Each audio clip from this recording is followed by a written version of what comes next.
하나님께서는 창세로부터 오늘 마지막 재림 직전에까지 성소에 나타난 놀라운 창세로부터 죽임을 당하신 에덴 동산의 어린 양, 예수님께서 이미 범죄한 아담과 하와를 대신해서 돌아가신 어린 양 예수 그리스도를 통하여 얼마나 놀라운 사랑과 구속을 베푸셨는지 보여주셨는데, 모세의 성막을 통하여 어린 양과 제사장의 역할을 확실하게 보여주셔서 양과 제사장이 모두 예수 그리스도를 예표한 것을 보여주셨습니다.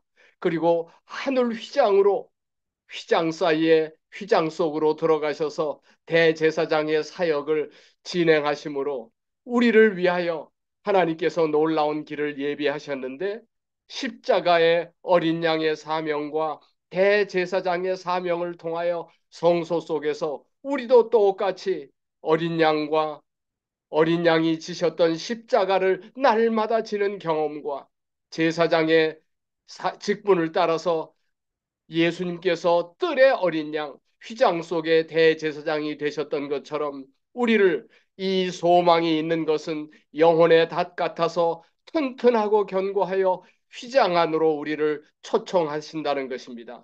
휘장 안으로 우리를 들어오게 하신다는 것입니다. 2000년 전에 예수님께서는 중보하시고 중보자 대제사장으로 휘장 안에 들어가시기 전에, 유월절 전에 예수님께서는 이 세상을 떠나 하늘로 아버지 우편으로 돌아갈 때가 이른 줄을 아셨어요. 자신이 중보자로 대제사장이 되어야 할 때가 이른 줄을 아시고 세상에 있는 자기 사람들을 사랑하시되 끝까지 사랑하셨다고 요한복음 13장 1절에는 기록되었고, 요한복음 13장부터 19장 7장 단 하루에 24시간을 요한복음의 3분의 1을 할애하셔서 이 하루가 얼마나 중요한지, 엘렌 화이트는 이 24시간 하루를 날마다 명상하라고 십자가의 그 아름다운 하루를 우리 생애 속에 재현하라고 말씀하십니다. 예수님은 하늘 시계를 차고 계셔서 때가 이른 줄을 정확하게 아셨으며 신성의 품성으로 아가페 사랑을 실천하셨습니다. 그래서 사도 바울은 이 놀라운 예수님의 경험을 통하여 그리스도의 도의 초벌을 버려라, 이 지상의 어린 양으로만 끝나면 안 된다, 죽은 핵심실과 회개함과 하나님께 대한 신앙, 침례, 안수, 죽은 자의 부활, 영원한 심판에 관한 교훈의 털을 다시 닦지 말고 완전에 나아가, 이게 바로 멜기세덱의 반차를 쫓아 휘장 안의 중보자가 되신 예수 그리스도를 쫓아가서 우리가 이 소망이 있는 것은 영혼의 닷 같다고 말씀하십니다. 우리가 흔들리지 아니하는 영혼의 닷을 갖추려면 튼튼하고 견고한 휘장 안으로 들어가서 그리로 앞서가신 예수님께서 멜기세덱의 반차를 쫓아 영원한 대제사장이 되셔서 우리를 위해 들어가셨는데, 그 길을 따라가라고 히브리서는, 놀랍게도 히브리서 5장, 6장, 7장을 통하여 하늘 휘장 안으로, 휘장 속으로 우리를 초청하여서 그곳에 영혼의 닻을 깊이 박아서 흔들지 않는 신앙을 가지라고 말씀하시는데, 이것을 멜기세덱의 반차라고 설명하고 있습니다. 이것은 대제사장이 되신 예수님을 위하여 열어놓으신 길이요, 저와 여러분이 이 땅 위에서 살면서 바로 멜기세덱의 반차를 쫓으신 예수님을 따라 하늘로 올라오라고 말씀하셨습니다. 구속의 경륜이 세워졌을 때 이미 영원 전부터 그리스도는 그의 신성을 사용하면 안 된다는 것이 결정되었어요. 예수님이 이 땅 위에 내려오셔서 하나님으로 사신 게 아니라 완전히 인성으로 사람으로 사셔야 되는데, 그분이 둘째 하나님으로, 아들을 하나님으로 신성을 사용하면 절대로 안 된다고 결정됐다는 것입니다. 그리스도의 생애는 사람이 신성에 참여할 때, 아버지 하나님의 신성, 성령님의 신성에 참여할 때 어떤 일을 할 수 있나를 보여주시는데, 그리스도께서 받은 것은 우리도 받을 수 있다. 그것을 구하고 받으라. 야곱 같은 견인 불발의 믿음과 엘리야의 백절불굴의 정신으로 하나님의 약속을 기도하라고 설명하고 계십니다.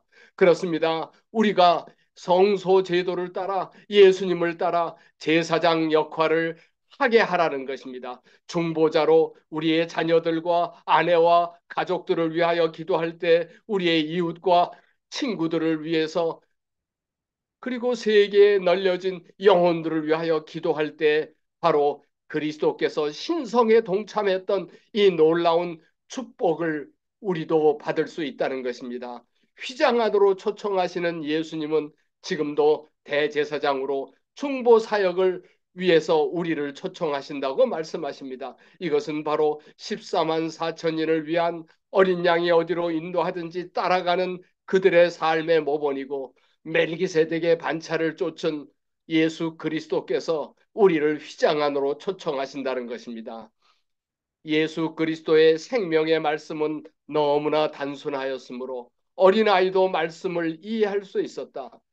주님께서는 성경 말씀을 설명하시는 방법에 많은 남녀와 어린아이들이 너무도 많은 감동을 받았으므로 그들은 예수님의 음성, 태도, 억양을 꼭같이 흉내내고 그분의 몸짓까지도 모방하였다고 설명하십니다. 이 시대를 위한 지혜를 이해하지 못하는 사람들을 설명해 주기 위해서 우리의 능력을 다 바쳐 일하자고 호소하십니다.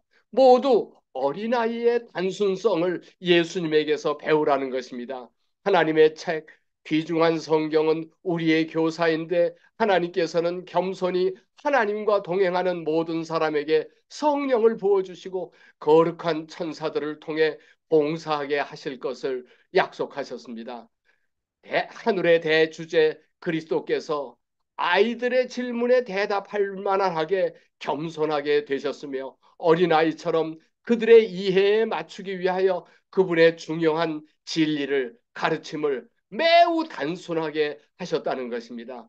성경의 진리는 너무나 단순하게 어린아이 수준이라도 쉽게 이해할 수 있도록 설명하셨다는 것입니다. 이것은 하나님께서 아버지께서 여호와께서 학자의 혀를 예수님에게 주셔서 나로 곤핀반 자를 말로 어떻게 도와줄 줄을 알게 하셨고 아침마다 예수님을 깨우치셔서 나의 귀를 깨우치사 학자같이 알아듣게 하셔서 어린아이라도 쉽게 이해할 수 있도록 하나님의 진리를 해설하셨는데 이게 바로 멜기세덱의 반차를 쫓은 그리스도의 모본이라는 것입니다. 하늘의 휘장 속으로 우리를 초청하시는 예수님께서는 휘장 안에 진리를 가장 단순하고 단순하게 진리를 설명하셨다는 것입니다. 그렇습니다. 창세전에 그리스도 안에서 우리를 택하사 그 기쁘신 뜻대로 우리를 예정하셨다는 것입니다. 하나님의 아들 맏아들 예수 그리스도를 따라 그의 아들들이 되게 예수 그리스도로 말미암아 자기의 아들들이 되게 하셨으니 이는 그의 사랑하시는 자 안에서 거저 주시는 바 그의 은혜의 영광을 찬미하게 하려고 영혼들에게 쉽게 이 진리를 이해하게 하셔서 모두를 선교사로 만드셨다는 것입니다. 우리를 선택하신 이유가 분명한데 구원의 영광을 찬미하게 선전하게 이웃들에게 가르치도록 우리 이 아침에 새벽 성도 하늘 가족들은 모두 온 세계 영혼들을 구원하는 일에 예수님의 모본을 닮아서 멜기세덱의 반차를 쫓아 우리가 하나님의 말씀을 필 때 그대가 만약 들을 준비가 되어 있지 않거나 하나님의 육성이 하늘 보좌에서 직접 그대에게 말씀하시는 것 같이 그대가 들을 준비가 되어 있지 않다면 성경을 펼치지 말라는 것입니다. 연구하지 말라. 성경을 펼치기 위해서는 하늘 지성소에 들어가서 아버지 하나님이 직접 그대에게 말씀하시는 것 같이 예수님이 그렇게 하셨다는 것입니다. 성경 말씀을 통해서 하늘 보좌에서 직접 생생하게 말씀하시는 하늘의 음성을 들으라는 것입니다. 그리고 두 번째는 아버지께서 당신의 섭리로 그 백성에게 말씀하시고 인도하셨던 구름 기둥, 불 기둥을 인도하신 하나님 아버지가 오늘날도 똑같이 날마다 섭리의 사건, 한 가지도 사소한 사건이라도 우연이 없다는 것입니다. 우리를 인도하시는 섭리의 사건 속에 우리는 우편으로 치우치든지 좌편으로 치우치든지 내 뒤에서 말소리가 내 귀에 들려 이것이 정론이 너는 이리로 행하라 하는 성령의 음성을 따라 행동하고 살아가라는 것입니다. 그렇게 예수님이 사셨는데 너는 내 우편에 앉으라. 여호와께서 맹세하고 변치 하시리라. 시편 110편의 말씀을 따라 예수님은 이 지상에 계시는 동안에 날마다 멜기세덱의 반차를 쫓아 영원한 제사장이 되기 위하여 하늘 아버지께 우편에 앉아서 아버지와 상의했다는 것입니다. 이것은 저를 위하여 그렇게 상의하시고 부활하셔서 결국 아버지 우편에 앉으시는 과정을 보여주셨어요. 이것이 바로 멜기세덱의 반차를 쫓은 우주 통치소의 보좌에 앉는 경험이라고 설명하십니다. 사도 바울은 이 놀라운 경험을 에베소서에 우리에게 설명하신데 허물로 죽은 우리도 그리스도와 함께 살려주셔서 함께 부활시키셔서 그리스도 예수 안에서 함께 하늘에 앉히신다고 설명하고 있습니다. 그렇습니다. 이 멜기세덱의 반차를 쫓은 예수님이 아버지의 보좌 우편에서 늘 그분과 해설하시고 설명하셨던 경험은 오늘날 우리의 경험이 된다는 것입니다. 요한은 말씀이 육신이 되어 우리 가운데 거하신 예수 그리스도 그분의 영광을 보니 아버지 독생자의 영광이요 은혜와 진리가 충만하더라. 그리스도의 추종자들은 이분의 경험, 그리스도의 경험에 동참하는 경험을 해야 한다고 말씀하십니다. 저들은 하나님의 말씀을 받아 소화하며 이것이 우리의 생활과 행동의 원동력이 되도록 해야 한다는 것입니다. 그리스도의 능력으로 저들은 그분과 같은 형상으로 변화되고 하나님의 속성을 반사하게 될 것이라고 보증하셨습니다. 그렇습니다. 우리의 품성의 변화, 그리고 생활과 행동의 변화, 우리의 삶이 그분의 형상처럼 변화되어서 우리의 삶이 전도요, 영광이요, 하나님을 찬미하는 삶이 되게 하는데 우리의 마음은 하나님의 마음을 닮아야 한다. 생활의 변화가 일어나야 한다. 가장 중요한 진리를 전해야 한다. 그러므로 무엇보다도 복음의 신발을 신어야 한다. 평안에 예비한 것을 신을 신어서 우리는 날마다 영혼을 변화시키는 예수 그리스도의 능력, 아버지의 능력, 성령의 능력을 체험해야 한다. 주의 온유함이 나를 크게 하셨도다는 말씀이 주님께 적용되었던 것처럼 우리에게도 적용될 수 있도록 풍성한 그리스도의 은혜를 갖지 않으면 안 된다 설명하십니다. 마음의 변화를 일으켜서 우리의 삶의 중생, 삶의 변화가 일어나게 되고 성화는 믿음으로 은혜와 진리가 충만하신 그리스도를 확고부동하게 시간마다 순간마다 날마다 바라봄으로 변화된다고 성취된다고 말씀하십니다. 진리의 능력이 마음과 품성을 변화시키고 그 결과로 품성 전체가 변화되는 것이며 그리스도의 모습이 말과 행동에서 나타나게 되고 새로운 본성을 받게 되어 하나님의 신성의 본성으로 그리스도의 형상을 쫓아 의와 참된 거룩함으로 거듭나는 것이다. 그렇게 확실하게 바라봄으로 얼마나 놀라운 힘을 하늘로부터 받게 되는지 우리의 삶의 전체가 변화되어서 놀라운 그리스도의 모습이 우리 안에 나타낼 것을 약속하셨습니다. 그래서 요한복음 13장에는 새 계명을 너희에게 주노니 서로 사랑하라. 내가 너희를 사랑한 것 같이 너희도 서로 사랑하라. 너희가 서로 사랑하면 이로써 모든 사람이 너희가 내 제자인 줄 알리라고 예수님께서 보증하셨습니다. 오늘 6월 6일 하나님의 귀한 자녀들 하나님을 사랑하는 새벽 모임에 우리 하나님께서 예수 그리스도의 모본을 통하여 우리가 어떻게 하나님의 동역자가 되어서 휘장 안에 아버지의 보호자 우편에 앉을 수 있는지 보여주셨습니다. 오 하나님이여 주의 길이 성소에 있사오니 누가 우리 하나님같이 위대하신 하나님입니까? 멜기세덱의 경험은 예수 그리스도의 경험을 보여주는 것인데 우리는 날마다 매일 우리의 경험 속에 휘장 안으로 아버지의 보좌 앞으로 우리를 초청하시는 놀라운 초청을 받고 있습니다.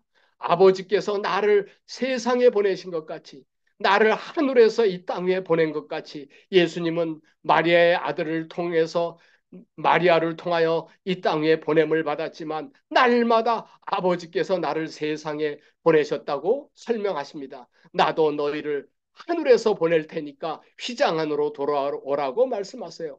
너희에게 평강이 있을지어다. 아버지께서 나를 하늘에서 날마다 이 땅에 보내신 것처럼 나도 너희를 날마다 하늘에서 이 땅에 보내신다는 것입니다. 그래서 내가 너희에게 행한 것 같이 너희도 행하게 하려고 본을 보였노라.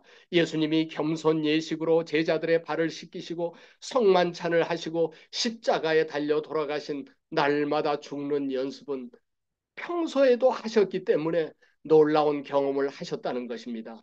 진실로 진실로 너희에게 이르노니 아들이 아버지의 하시는 일을 보지 않고는 아무것도 스스로 할 수 없나니 아버지께서 행하시는 그것을 아들도 그같이 행하시느니라. 요한복음 1장에 예수님이 침례받으신 것은 그냥 우연히 가서 침례받은 게 아니라 아들아, 오늘 너는 엄마 마리아를 떠나서 이 나사렛을 떠나 요단강으로 가서 요한에게 침례를 받으라. 그리고 인류를 위한 모본이 돼야 돼. 아버지께서 하시는 일, 그 일을 예수님께서 요한복음 1장에 명령을 따라 아버지의 하시는 대로 요단강에 갔던 침례 예식, 그것 스스로 한 게 아니라 아버지께서 보여주신 그 행하는 대로 아들이 행했다는 것입니다. 가나의 혼인잔치, 이제 포도즙이 떨어질 거야. 그곳에 가서 놀랍게도 이 물로 포도즙을 만드는 놀라운 기적을 최초로 가정을 위하여 행하게 될 것을 아버지께서 보여주셨다는 것입니다.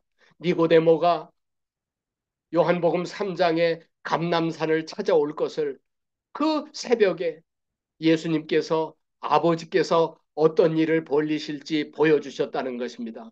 이게 예수님의 신성으로 하신 게 아니라 아버지의 신성으로 이 일을 하셨다는 것입니다.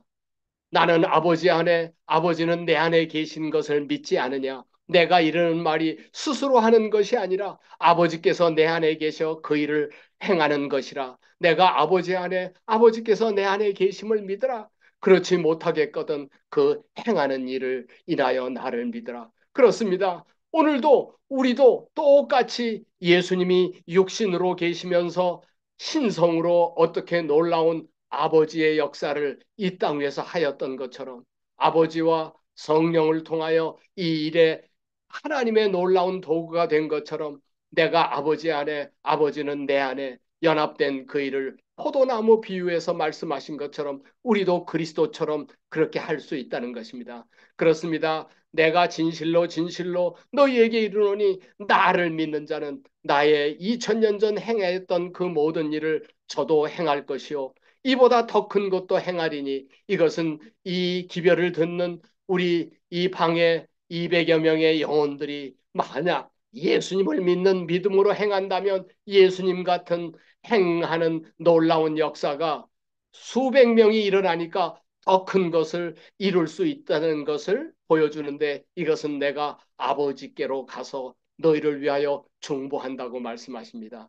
그렇습니다. 사마리아 땅에 수가의 우물가에 이 여인을 만나기 전에 아버지께서는 예수님에게 너는 사마리아 수가라고 하는 곳으로 가라. 내가 한 여인을 만날 것이야. 그 여인은 남편을 다섯 결혼했으마는 지금 사는 정부는 그 남편이 아니라 그의 삶의 생애를 낱낱이 아버지께서 예수님에게 보여주셨기 때문에 예수님께서는 그 여인을 담대하게 가서 만나시고 내가 남편이 다섯 있었으나 지금 사는 사람은 내 남편이 아니라 오 하나님께서는 중풍병자 젊은 나이에 청년이 지붕을 뚫고 이 땅 위에 예수님을 만나고 싶어서 용서받고 싶어서 올 것을 다 아셨어요.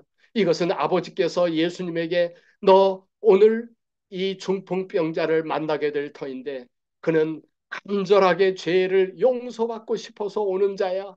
예수님께서는 그 놀라운 기적의 역사들을 우리에게 보여주셨는데 이것은 내가 너희에게 행한 것처럼 너희도 행하게 하려고 본을 보였다고 말씀하십니다. 가늠하다가 붙잡힌 여인이 올 것을 아버지께서 예수님에게 보여주셨다는 것입니다. 막달라 마리아 그 최고의 기적으로 그를 변화시킨 놀라운 역사를 통하여 예수님께서는 무슨 일을 하실 수 있는지를 보여주셨는데 이게 바로 저와 여러분을 위하여 본을 보여주셨다는 것입니다. 나도 너를 정죄하지 아니하노니 가서 다시는 죄를 범치 마라. 이렇게 설명하신 예수님은 오직 우리가 어떻게 영혼을 구원하는가? 형제를 비방하고 판단하는 자는 율법을 비방하고 판단하는 것이라. 내가 만일 율법을 판단하면 율법의 준행자가 아니요 재판자로다. 아무리 아내라도 남편이라도 가족이라도 절대로 비방하고 판단하고 정죄하는 것으로는 영혼을 구원할 수 없다는 것입니다. 오직 한 재판관만 계시니 그는 어두움에 감추인 것을 드러내고 마음의 뜻을 나타내시는 하나님이시라. 누구든지 스스로 재판자직을 취하여 형제를 판단하고 정죄하는 사람은 창조주의 대권을 침해한다고 말씀하십니다. 그렇습니다. 하나님의 오래 참으심을 안다면 그리스도의 그 품성과 생애를 안다면 우리는 다른 사람을 판단하거나 비난하지 않을 것이다. 그리스도께서 지상에서 다른 사람을 비난하거나 헐뜯고 화를 내는 말을 한 번이라도 들어서라면 그들은 얼마나 놀랐겠는가.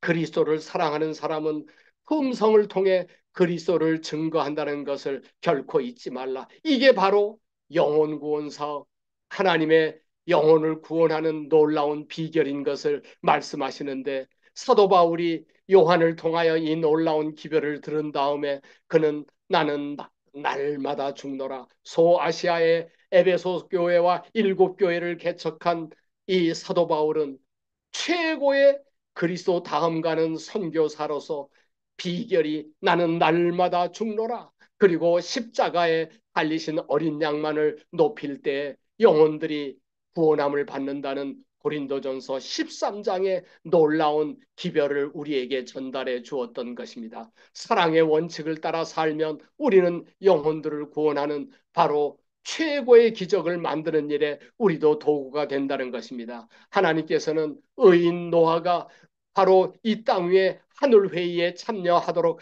초청하셨다는 것을 보게 되는데 죄악이 세상에 관영함과 그리고 사람들이 생각하는 것이 항상 악할 뿐임을 보시고 땅 위에 사람들을 지으셨음을 한탄하사 마음에 근심하시고 창조한 사람을 내가 지면에서 쓸어버리되 사람으로부터 육축과 기는 것과 공중의 새까지 그리하리라.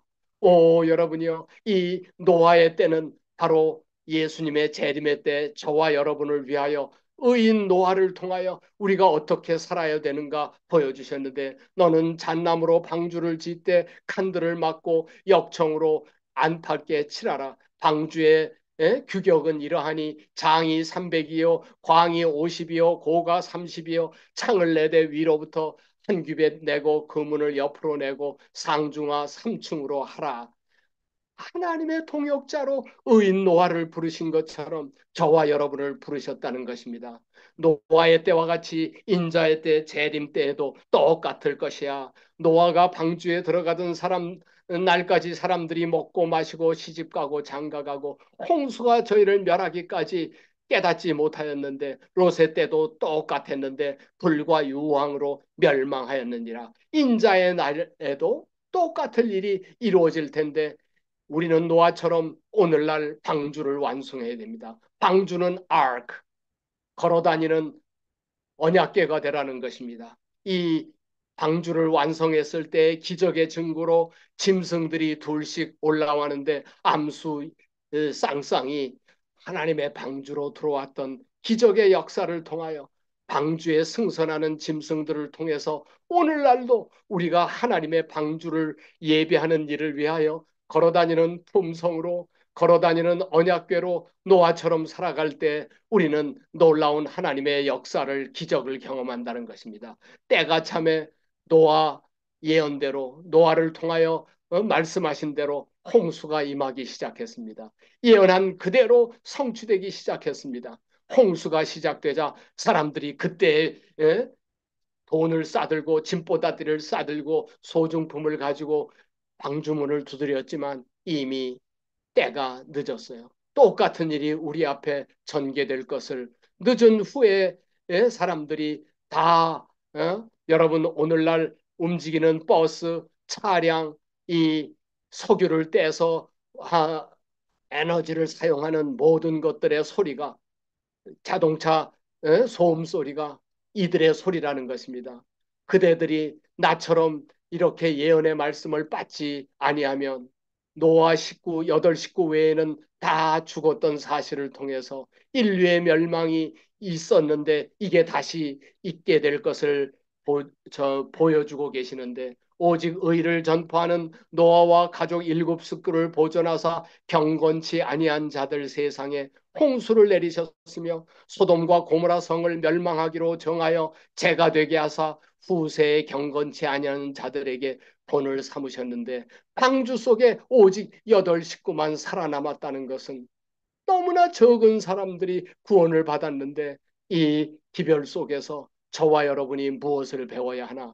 예언대로 홍수가 내릴 때 우리는 예언에 순종해야 된다는 것입니다. 예언을 연구해야 된다는 것입니다. 방주를 건설해야 된다는 것입니다. 이 놀라운 경험 속에 하나님께서는 다니엘과 계시록을 21세기 많은 사람이 빨리 왕래하고 지식이 더하는 그때를 위하여 다니엘아 마지막 때까지 이 길을 간수하고 봉함하라. 많은 사람이 빨리 왕래하고 지식이 더할 것이야. 바벨론 시대에 영적 바벨론에 사는 저희들을 위하여 다니엘 1장과 1장서부터 6장까지 어떻게 바벨론을 이길 수 있느냐. 왕궁에서도 승리자가 되었던 그의 경험적 교훈이 1장부터 6장까지 승리의 비결을 기록해 주셨습니다.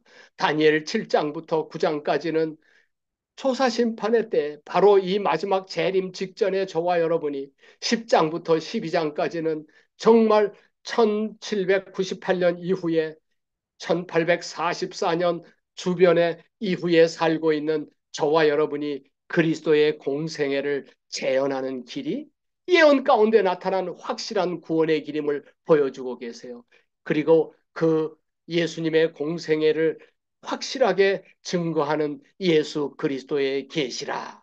이는 저에게 하나님이 그에게 주사 반드시 속히 될 일을 재림을 얘기하는 거예요. 이것은 계시록 22장 6절과 7절에 결코 속히 될 일, 바로 예수님의 재림을 증거하는 이 재림을 그 종들에게 보이시려고 천사를 그 종 요한에게 보내어 구체적으로 어떻게 준비해야 하는지 지시하셨는데 이게 바로 계시록이라는 것입니다. 계시록 1장에서 22장은 재림에 관하여 무려 33번이 나와요. 가장 많은 재림에 관한 내용을 설명하시는 책이 계시록이에요. 1장에 5번 나와요. 22장에 5번 나와서 시작하는 첫 장에 5번, 22장에 5번 재림에 관한 책이에요.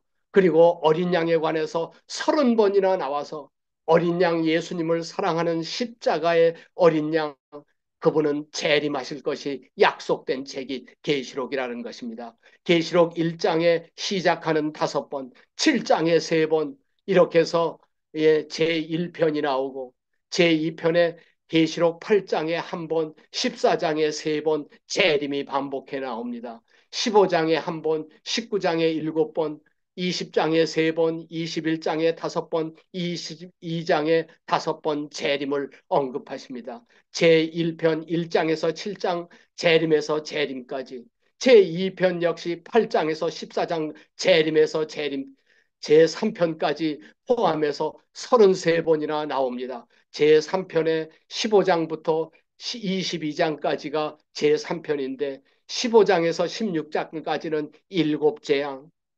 아마겟돈 전쟁과 야곱의 환란이 어떻게 임할지 17장에서 19장까지 땅의 심판에 관하여 20장에서 22장까지 하늘에 올라가서 천년 심판과 그 심판이 끝나면 새 예루살렘과 함께 이 땅 위에 내려올 사건이 우리에게 주어져 있어요.